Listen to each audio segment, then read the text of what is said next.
La cassa integrazione guadagni consiste in una prestazione economica che integra o sostituisce lo stipendio dei lavoratori che a causa della crisi o della riduzione del monte ore sono sospesi o che lavorano ad orario ridotto presso strutture produttive in difficoltà.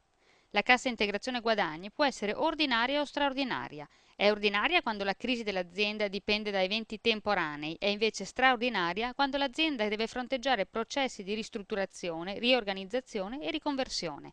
La cassa integrazione guadagni è finanziata attraverso un contributo fisso posto a carico del datore di lavoro.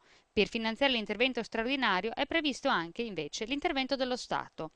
I dati emersi con l'aiuto della CISL parlano in Veneto di un aumento del 17% rispetto al mese precedente.